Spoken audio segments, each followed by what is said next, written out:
నేను ఆయన పక్కన పెట్టుకుని చెప్పాలి, ఆయన నలిగిపోయారు. జైల్లో చూశాను ఆయన. పాపం భువనేశ్వర్ గారి బాధను చూశాను. నేను అనుకున్నాను, అమ్మ మీరు కన్నీళ్ళు పెట్టుకోండి, మంచి రోజులు వస్తాయని చెప్పిన మంచి రోజులు వచ్చింది.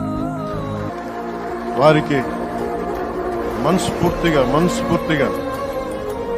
వారికి నా హృదయపూర్వక శుభాకాంక్షలు. మీరు అద్భుతమైన పాలన ఇవ్వాలి అందరికీ మనస్ఫూర్తిగా నేను తెలియజేసుకున్నాను.